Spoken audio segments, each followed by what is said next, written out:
Start with a statement that's sure to spark debate. Men are idiots and do stupid things. This isn't just a throwaway line, it's actually the foundation for a real scientific investigation. Today we're diving into the so-called male idiot theory, a concept that's been discussed in both academic circles and popular media. But what does it really mean? And is there any truth behind the claim? Let's explore the evidence and see what researchers have uncovered about risky male behavior. Male idiot theory proposes that men are more likely than women to engage in reckless, foolish, or downright dangerous acts. This isn't just a stereotype, it's a hypothesis that researchers have actually put to the test. The theory suggests that men's tendency toward idiotic behavior might be more than just anecdotal. But how do you scientifically study something like this? That's where the Darwin Awards come in, providing a unique lens for researchers to examine these risky actions. Investigate the male idiot theory. Researchers published a study in the prestigious British Medical Journal, or BMJ. Their approach was both creative and unconventional. Instead of relying on surveys or lab experiments, they turned to the infamous Darwin Awards, an annual recognition of people who eliminate themselves from the gene pool in spectacularly foolish ways. By analyzing these cases, the researchers hope to shed light on whether men really are more prone to idiotic risks. Darwin Awards are infamous for chronicling the most outrageous and fatal acts of stupidity. These stories, often shared online, serve as a unique data source for researchers interested in human behavior. By focusing on past winners of the Darwin Awards, the study's authors could systematically analyze real-world examples of idiotic risk-taking. This approach allowed them to bypass self-reporting biases and look directly at documented cases of extreme foolishness. Researchers didn't just look at a handful of cases, they analyzed a total of 318 Darwin Award winners. This sizable sample provided a robust foundation for their findings. By examining hundreds of incidents over several years, the study aimed to identify patterns and draw meaningful conclusions about gender differences in risky behavior.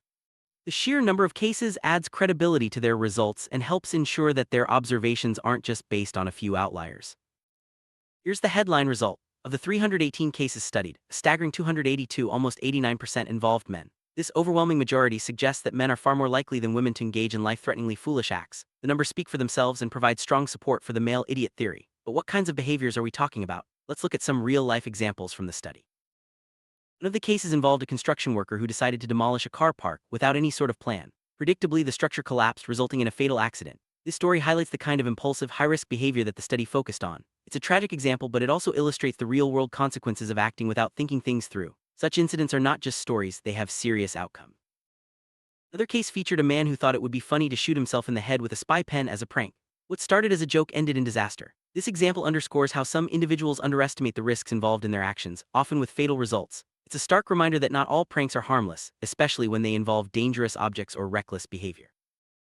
Perhaps one of the most ironic cases involved a terrorist who mailed a letter bomb but failed to pay enough postage. When the package was returned, he opened it himself, triggering the device. This story is both shocking and darkly humorous, but it also serves as a powerful illustration of the kinds of behaviors that earned these men their Darwin Awards. Sometimes, the consequences of carelessness are both immediate and severe. Interestingly, the team behind this study was made up entirely of men. Among them was a 15-year-old student, Ben Alexander Daniel Lendrum, and his father, Dennis William Lendrum. Their collaboration highlights the intergenerational curiosity about why men engage in such risky behavior. It's a reminder that sometimes, the people most interested in understanding a phenomenon are those who might be most affected by it. What drives men to take such unnecessary risks? The researchers themselves were puzzled by this question. They speculated that motivations might include rites of passage, the pursuit of social esteem, or simply the desire for bragging rights. These social factors could play a significant role in encouraging risky behavior, especially among young men. The study opens the door to deeper questions about the cultural and psychological roots of these actions.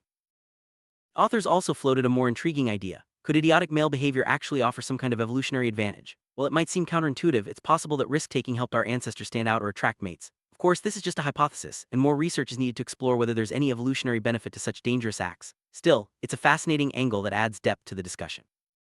No study is perfect, and this one is no exception. The researchers acknowledged several limitations. First, the study was retrospective, meaning it relied on past reported cases rather than real-time observation. This approach can introduce biases, as not all incidents are reported or documented in the same way. Understanding these limitations is crucial for interpreting the results accurately. Another challenge is selection bias. It's possible that women are simply less likely to be nominated for Darwin Awards, or that men's foolish behavior is more likely to make headlines. This could skew the data and exaggerate the apparent gender difference. Recognizing these biases helps us understand that the numbers might not tell the whole story, and that cultural factors could influence who gets noticed. Related to selection bias is the issue of reporting bias. Men's idiotic acts may simply attract more media attention, making them more likely to be documented and shared. This means that the apparent gender gap could be partly a result of how stories are reported, rather than a true reflection of behavior. It's a reminder that the way we collect and share information can shape our understanding of the world. While idiotic behavior might seem like a source of dark humor, it has real consequences for public health. Emergency departments are often left to pick up the pieces after risky stunts go wrong. These incidents place a burden on healthcare systems and can have lasting impacts on families and communities. Understanding the roots of such behavior isn't just an academic exercise, it's important for preventing harm and promoting safety. Despite the intriguing findings, the study's authors emphasize the need for more research. The reasons behind the gender difference in idiotic behavior remain unclear, and only further investigation can provide real answers. By continuing to study this phenomenon, researchers hope to uncover the underlying causes and perhaps find ways to reduce risky behavior in the future. Looking ahead, the researchers have proposed several follow-up studies. They suggest both observational and experimental approaches to better understand why men take such risks. By designing new studies, they hope to move beyond anecdotal evidence and gather more robust data. This ongoing research is essential for deepening our understanding of human behavior. One particularly creative idea is to study behavior in a semi-naturalistic Christmas party setting. By observing both males and females, with and without alcohol, researchers hope to see how social and environmental factors influence risk-taking. This kind of experiment could provide valuable insights into the real-world dynamics that drive idiotic behavior and help identify ways to prevent dangerous acts before they happen. Sum up, the study offers strong support for the provocative male idiot theory. By analyzing hundreds of Darwin Award cases, the researchers found that men are overwhelmingly more likely to engage in fatal foolishness. While there are limitations and unanswered questions, the findings highlight important patterns in human behavior and remind us that sometimes truth really is stranger than fiction.